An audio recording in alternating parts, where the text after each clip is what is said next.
What if your hips weren't actually tight, but they were in fact weak and tight? But this isn't your fault. We sit in chairs, our glutes become really inactive, but it is your fault if you do nothing about it. Therefore, I give you a chance to do something about it. Feel free, follow me in this 5 exercise, 45 seconds per exercise follow along. We're just going to be literally laying on the ground the whole time. The only thing you might need is a little elastic band, but you'll be fine without it. Okay. First move, we're laying down on our side like a merman, and we're lifting our leg up. Not too high. We're focusing on pushing our heel away from us. The focus here is on these outer hip muscles. And this movement is called adduction of the hip. So imagine that someone is abducting your leg away from your body, taking it away from your body. Awesome. Cool. So I've put 15 seconds in between each movement so we can get set up. We don't have to rush.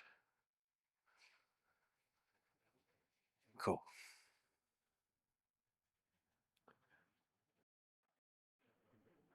So like everything we do as human beings, be asymmetrical. You're going to feel tighter, stronger, weaker, more attractive on one side than the other. And that's totally fine. That's why we train both of our sides. So we had some issues with the audio, and now I am recording over. So you're going to see my mouth move and you're going to hear words at different times. So the next exercise we're doing is going to be laying down on our backs, and we are going to be training our hip flexors. So what we're going to do is lift both of our legs up in towards the sky. Incorrect, just one leg. And we're going to push our hands into that leg, probably about 50%, until we feel the front of our hip start to light up. So we should have our lower core on and these muscles in the front of our hip crease turning on to push relatively hard into our hands. So it's important to relax the upper body. Neck goes flat on the ground, and we keep breathing through this movement.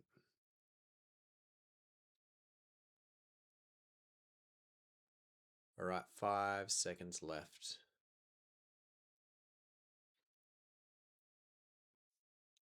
And relax. Shift our hips side to side, just free that area up a little bit before we start to work it again. Cool, exactly the same on the other side. Knee comes up, 50-60%-ish. Pushing into your hand, feeling the front of the hip really turn on and engage. So like any of these movements here, it's just an invitation. If you can't hold for as long as the time that I'm asking, that is absolutely fine. That is your goal to work towards.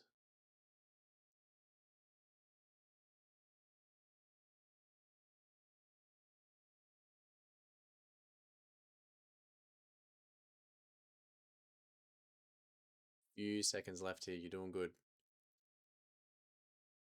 And we can chill. Beautiful. Keep yourself in the same position that we're in. Here we are going to be doing a glute bridge. So we're pushing our feet firmly into the floor. Our hips are going to drive up towards the sky.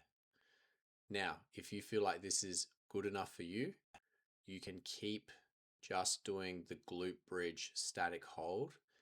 But if you would like to challenge yourself, we're going to look at lifting one of the legs up into the sky and then the other. And the most important thing here is keeping the glutes nice and high up into the sky. I would rather you have good position in your bridge than try and do this fancier version. We always want to master the basics before going on to the harder variations.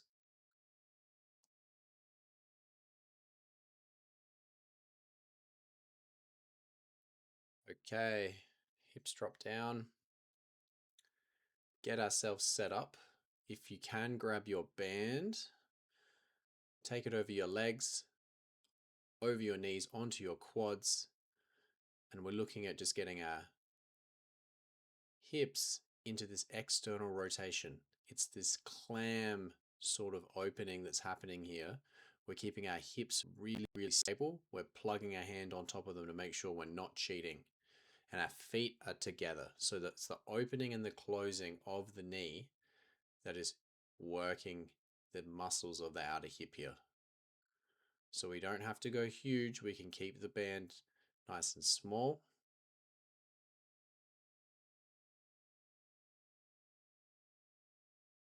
Great. Should be burning. Now we'll take ourselves onto the other side.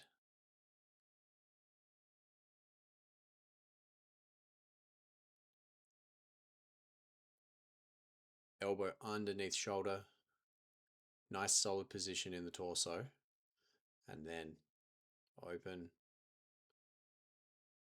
Nice and gentle. Really controlled.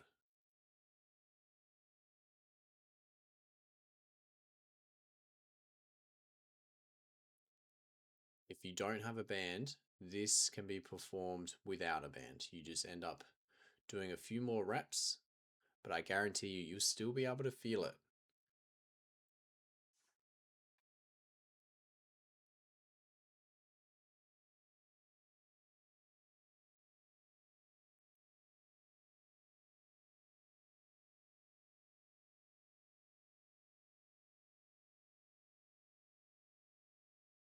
Great, time for us to get rid of that. Find your way back onto your mat in that similar shape. This time the top leg is going long, the bottom leg will bend, and we're looking at doing a modified version of a Copenhagen plank. So the strength is coming from the inner thigh. So you see here that I'm trying to push down on the inside of my heel to see if I can lift my hips up and lift my bottom knee off the ground. So obviously big move, side plank action going on, but the main feeling should be in between your legs there.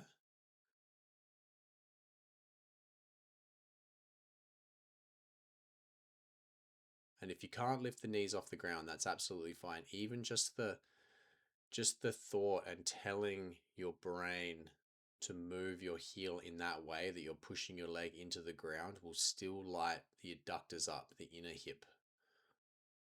Cool. Over onto the other side. Same thing, get set up, elbow underneath shoulder. Top leg long, plants firmly into the floor, and see if you can float that bottom knee off of the ground. It's going to feel like a very foreign movement, and that is absolutely fine.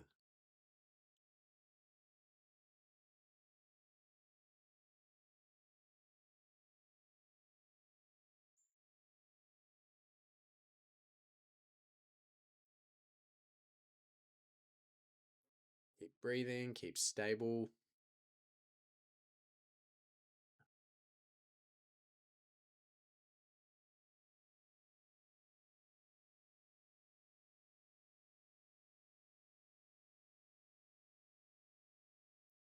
Oof. All right, I was absolutely cooked. Beautiful. Keep the same shape. This time the leg is going to lift and we're going to hold it up. Instead of these up and down motions, we're going to hold the leg up, and instead we're rotating the femur, the leg. So the toes are going down and then the heel is coming up. We're going back and forth.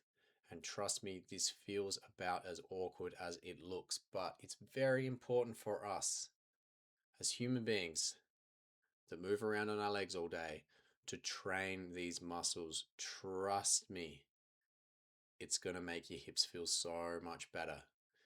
And if you're starting to cramp and if your leg's starting to drop like mine, that is absolutely fine. It means it's working.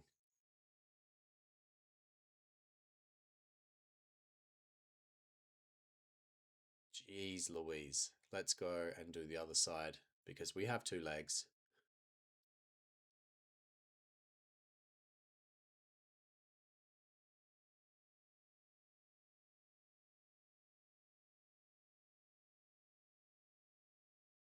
Do your best to start high.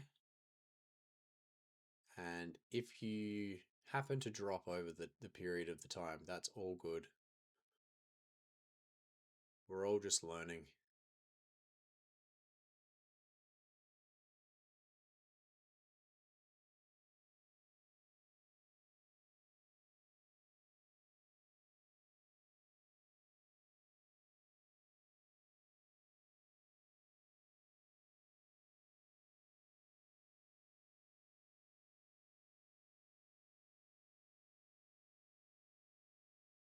Right, so it looks like I've got something pretty important here to say.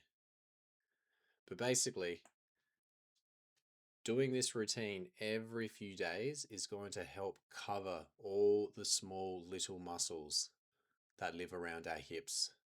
They go forwards, they go backwards, they go inside, they go outside, they rotate. And we need to make sure that we use them in all these different ways. Otherwise, it's going to feel impossible to sit down and stand up and squat and put our shoes on. So please, if you like that one, do it twice. It's not going to kill you. Actually, it's going to make you feel better. Yeah, once is good, twice is even better. Do this a couple times a week, and I guarantee you, the next time you put your shoes on, it's going to make life just that much easier. And that's all we're trying to do here, aren't we? Okay, I'll see you in the next one. Peace.